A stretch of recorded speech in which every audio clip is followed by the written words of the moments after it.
Witam Was serdecznie w kolejnym filmiku z cyklu Narysuj mi Kanban. Dzisiaj zaczniemy sobie mówić o klasach usług. To jest takie pojęcie, które w języku kanbanowym bardzo często, można powiedzieć, wypiera słowo priorytet. Słowo priorytet, jest i o tym odcinek podcastu, właściwie działa do momentu, w którym występuje w liczbie pojedynczej, a więc kiedy mówimy sobie, że jedna rzecz ma pierwszeństwo przed drugą. Priorytety przestają być pomocne, kiedy są bardzo abstrakcyjne, a więc mówimy, że jakieś elementy są priorytetu pierwszego, tak tu je sobie narysujmy. No i teraz który z tych elementów wziąć?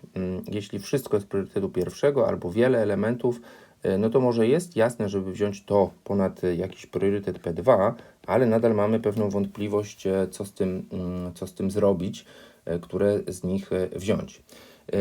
Bardzo często funkcjonuje też mit, w którym na przykład w zespole, w który realizuje jakieś 3 elementy pracy, elementy żółty, czerwony i fioletowy tutaj narysowane, są nazywane właśnie tymi klasami usług. Nie, to nie są elementy, to nie są klasy usług, to może jest w ogóle jedna usługa w postaci rozwoju developmentu. Są to różnego rodzaju work itemy, czyli elementy pracy.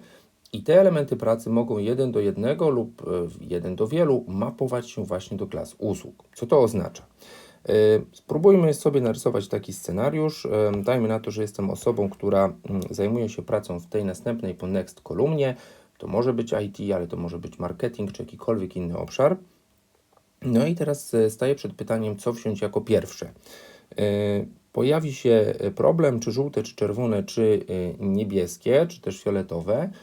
No i można by powiedzieć, które jest priorytetowe, ale okazuje się, że ten sam priorytet, czy tą samą klasę usług mogą mieć różnego rodzaju elementy. Co to znaczy? Najpierw spróbujmy sobie takie klasy usług tutaj, można powiedzieć, językiem życiowym zdefiniować. Otóż często w języku kanbanowym używamy takiego określenia expedite, czyli takiej klasy usług ekspresowej, przyspieszonej.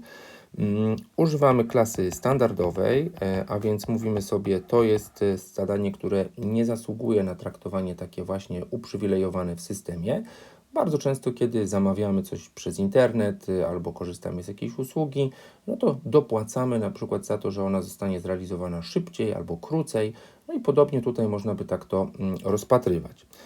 Bardzo często pewnego rodzaju usługą, którą realizujemy, jest coś, co nazywamy fixed date, a więc taką usługę, którą musimy, czy co do której obligujemy się, bo też jest takie oczekiwanie klienta, żeby zrealizować ją do określonej daty.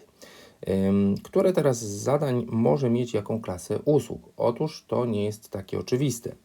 Możemy sobie wyobrazić taki przypadek, w którym na pewno na przykład czerwone zadanie odpowiedzialne za naprawę błędu może mieć taką bardzo uprzywilejowaną klasę, ponieważ jest to poważny błąd na produkcji. Możemy się zastanowić, czy kiedykolwiek byłaby taka historyjka standardowa, która zasługuje na expedite. Być może tak jest, ale być może jest to element, powiedziałbym, słabego planowania, jakiejś pracy reaktywnej, której można by uniknąć. Ale możemy zastanowić się nad tym, czy na przykład zadanie żółte może być właśnie standardowe, ale może mieć też określoną datę. Jeśli ta historyjka związana jest z jakimś wydarzeniem, czy branżowym, czy regulacyjnym, no to raczej musimy tą datę wypełnić. I oczywiście widzimy tutaj taki przykład, kiedy ten czerwony błąd też może być standardowy, a więc standardowa może być i żółta historyjka, i czerwony błąd, ale to jest oczywiście, możecie się z tym nie zgodzić. W tym przypadku mówimy sobie, że na klasę expedite nie zasługuje raczej, czy rzadko w nią wpada kategoria żółta, natomiast częściej pewnie czerwona. To, o czym tutaj mówimy, powinno podyktować właśnie to, którym zadaniem zajmie się teraz ta osoba, która stoi przed tym wyborem. Dlaczego? Dlatego, że to nie powinno być losowe i to ostatecznie może mieć przełożenie na czas realizacji. Co to oznacza? Okazuje się, że dajmy na to zadanie zupełnie nieznane, zupełnie duże, na przykład rozwojowe, może być potraktowane w tym systemie w taki sposób, że ono rzeczywiście przejdzie przez ten system wolno, z długim czasem realizacji. Zadanie, które jest równie skomplikowane i równie nieznane, jak po prostu krytyczny błąd, na który wszyscy się rzucają, będzie realizowane w taki sposób super przyspieszony, z krótkim lead time'em, a zadanie, które wydawało się trywialne i można powiedzieć stosunkowo proste, pewnie szybkie, wcale z takim szybkim lead time'em tego przez ten system nie przepłynęło. Dlatego też mówimy sobie tutaj, że próba estymowania czasu realizacji bez rozróżnienia tego, jakiej klasy to będzie zadanie, no bardzo często jest aktywnością stratną. To znaczy określamy sobie czas netto, ile nam może to zająć, ale jeśli potraktujemy to zadanie w systemie inaczej, to może się okazać, że tutaj ten czas realizacji będzie bardzo rozbieżny od tego czasu takiego przewidywanego. Co jeszcze tutaj warto powiedzieć, to jest to, że często na tablicach Kanban właśnie rozróżniamy sobie wiersze na określone klasy usług, a więc możemy sobie powiedzieć, że u góry naszego wiersza znajduje się wiersz właśnie na te zadania Expedite i tutaj maksymalnie powinno znajdować się jedno takie zadanie. Natomiast mówimy sobie, jest jasno określone właśnie jakiego typu zadanie, od kogo, z jakim uzasadnieniem biznesowym, finansowym rzeczywiście zasługuje na to, żeby się tutaj znaleźć. Bardzo często te klasy usług troszkę funkcjonują, powiedziałbym, w sposób niejasny w języku zespołów, no bo humorystycznie mówimy sobie, zadanie od prezesa zawsze jest najpilniejsze. To nie jest nic innego, jak powiedziałbym, odkrycie tego, jakie te klasy usług są.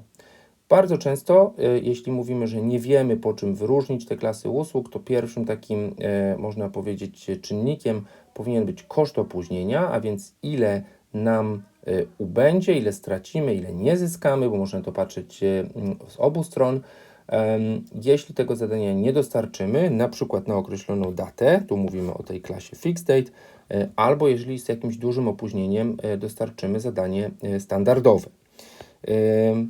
Zapraszam do tego, żebyście sami zastanowili się, jak właściwie te elementy są w Waszym systemie traktowane, jak to traktowanie ma wpływ na właśnie ostateczny czas realizacji i przede wszystkim powiedziałbym uzgodnienie tego zarówno pomiędzy stroną realizującą, jak i zamawiającą usługi na temat tego, czy my tak samo rozumiemy istniejące w naszym systemie klasy usług. Zapraszam, bo jest to bardzo często ciekawe odkrycie. Jeśli macie inny temat, który chcielibyście, żebym zwizualizował, zapraszam do kontaktu. Mówił Radek Orszewski.